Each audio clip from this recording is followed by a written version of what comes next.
अध्याय 17 प्रलय भाग 2 थर्ड गड़गड़ाहट जोर से वुशान टाउनशिप के भीतर से कुछ और टकराने की आवाजें आती रहीं, लेकिन थोड़े समय के बाद आसमान से कोई और पत्थर नहीं गिरा। हरे वस्त्रधारी तलवारबाज ने सभी शिलाखंडों को पूरी तरह से ध्वस्त कर दिया था, लेकिन अब तक वुशान टाउनशिप में किसी के पास उनकी लड़ाई पर ध्यान देने के लिए अतिरिक्त ऊर्जा नहीं बची थी।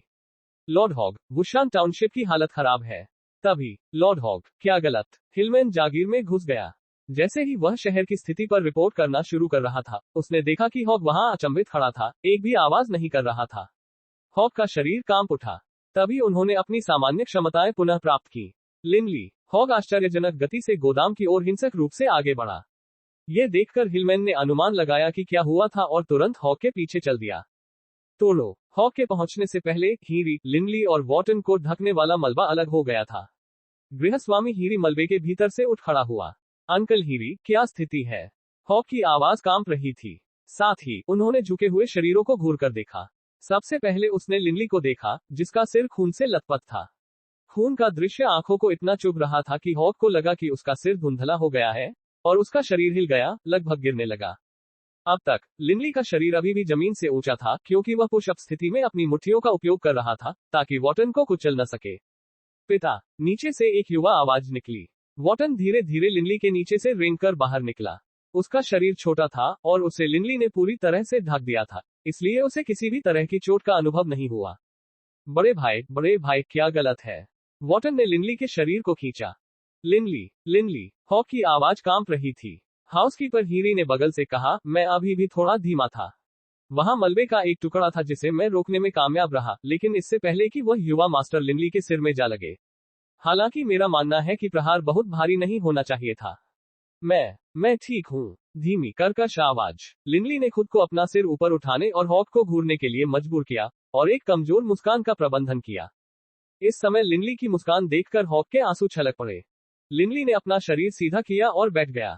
उसके कपड़े खून से लथपथ थे, उसका चेहरा और बाल भी खून से सने थे। जब पत्थर उस पर लगा तो काफी खून बह गया।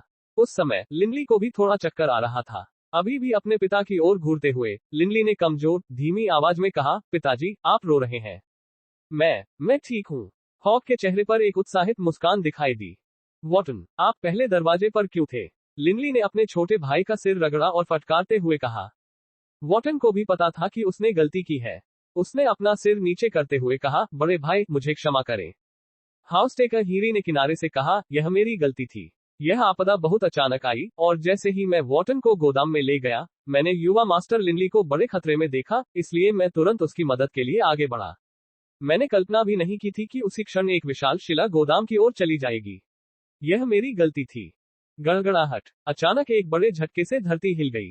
पूर्वी आकाश की ओर देखते ही सभी के चेहरे के भाव बदल गए। 10 मीटर से अधिक लंबा, मांसपेशियां कसकर बंधी हुई और उसके चेहरे पर एक क्रूर अभिव्यक्ति के साथ आकाश में मंडराता हुआ एक राक्षस प्रकट हुआ था। उसका पूरा शरीर पीली धरती के रंग का था। इस समय ये मिट्टी का विशाल राक्षस हरे लिबादे वाले तलवारबाज के साथ एक भयंकर युद्ध में उलझा हुआ था और उनके हर वार के आदान प्रदान से बिजली गिरने या गरजने वाली गड़गड़ाहट जैसी आवाज पैदा हो रही थी। प्रहारों की ध्वनि ही इस बात का प्रमाण देती है कि मिट्टी का विशालकाय प्राणी कितना शक्तिशाली था। उसका हर एक वार पहले के उन अनगिनत पत्थरों की संयुक्त शक्ति से अधिक शक्तिशाली था। लिनली इस लड़ाई को विस्मय से देखती रही।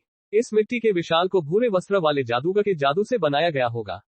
लिनली आसानी से इस निष्कर्ष पर पहुंच सकता था, क्योंकि ग्रे रोबर्ट जादूगर आखिरकार एक शक्तिशाली जादूगर था। लिनली, आप कैसा महसूस कर रहे हैं? हॉग ने चिंता से कहा। लिनली ने मुस्कुराते हुए कहा, मैं ठीक हूँ। मेरे सिर पर बस एक कट है, बस इतना ही। मेरा बस थोड़ा सा खून बह गया। युवा मास्टर लिनली, वास्तव में आपका काफी खून बह गया है। यदि आप बहुत अधिक खो देते हैं तो आप मर सकते हैं। हाउसकीपर हीरी ने तुरंत गोदाम के भीतर से कुछ सफेद धुंध निकाली और उसे लिनली के सिर पर लगी चोट के चारों ओर लपेट दिया। हॉग ने लिनली को करीब से देखा। अंकल हीरी, उनकी चोट कैसी लग रही है? अंकल हीरी हॉग को देखकर मुस्कुराए। इतना खराब भी नहीं। लिनली उत्कृष्ट शारीरिक स्थिति में है और वह बेहोश नहीं हुआ है। इसके बारे में चिंता करने की बहुत अधिक आवश्यकता नहीं होनी चाहिए। आने वाले दिनों में उसे अपने खून की पूर्ति के लिए और अधिक मांस खाने की जरूरत है और वह ठीक हो जाएगा। केवल अब हॉग ने चुपचाप अपनी रोकी हुई सांस छोड़ दी।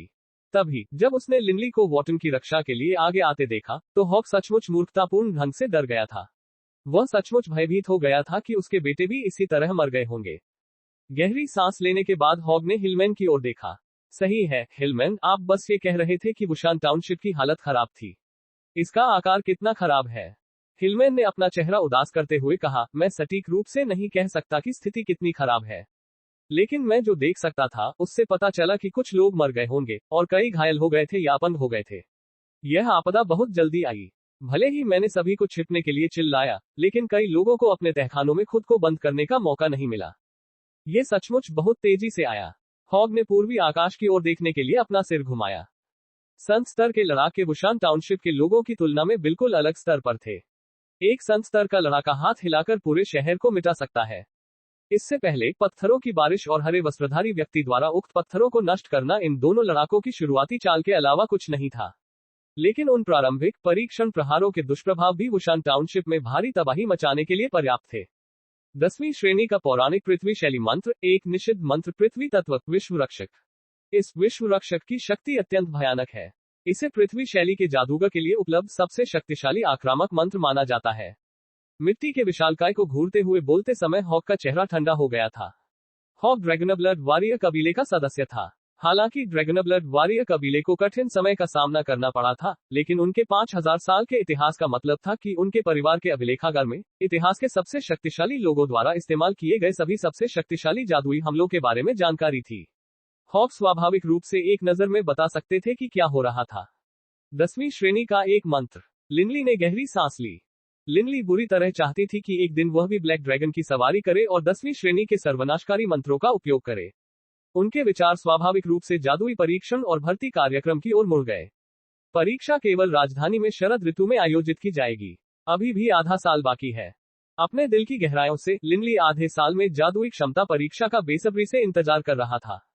हिलमैन, थोड़ी देर में वुशान टाउनशिप के निवासियों की स्थिति का निरीक्षण करने के लिए मेरे साथ चले, हॉग ने कहा, और फिर हीरी की ओर देखा। अंकल हीरी, इन दो सेंट स्तरीय लड़ाकों के जाने के बाद लिनली को उसके कपड़े बदलने के लिए घर ले जाएं और सुनिश्चित करें कि उसे कुछ आराम मिले। हाँ प्रभु, हीरी ने सिर हिलाया। हॉग ने पीछे मुड़कर लिनली की ओर देखा, जो दो सेंट स्तरीय लड़ाकों के बीच रोमांचक लड़ाई देखकर मंत्रमुग्ध था। हंसते हुए उन्होंने कहा, ओह लिनली, तुम छोटे बदमाश हो। भले ही आप घायल हो, फिर भी आप संत स्तर के लड़ाकों को लड़ते हुए देखना चाहते हैं। सौभाग्य से ये देखते हुए कि संत स्तर के जादूगर ने विश्व रक्षक को सामने ला दिया है, ये लड़ाई जल्दी समाप्त होने वाली है। दूर चल रही चौंकाने वाली लड़ाई में लिनली को अपने सीने के आसपास बिल्कुल भी ध्यान नहीं गया। चूंकि उनके सिर पर चोट लगी थी, इसलिए उन्होंने अपने कपड़ों के नीचे जो तथाकथित कोइलिंग ड्रैगन अंगूठी पहनी थी, वह भी खून से सनी हुई थी। लेकिन कोइलिंग ड्रैगन रिंग पर लगा खून गायब हो गया, जैसे अंतहीन महासागर में पानी, क्योंकि अजीब काले पदार्थ ने धीरे धीरे सब कुछ सोख लिया। और फिर कोइलिंग ड्रैगन रिंग वास्तव में फीकी, मंद रोशनी के साथ चमकने लगी। लेकिन चूंकि यह उसके कपड़ों के नीचे पहना जा रहा था, इसलिए कोई भी संभवतः कोइलिंग ड्रैगन रिंग की सतह से निकलने वाली हल्की रोशनी को नोटिस नहीं कर सका। यदि आपको ऐसे कहानी पसंद है तो ऐसे ही कहानियां सुनने के लिए आप इस चैनल को सब्सक्राइब कर सकते हैं।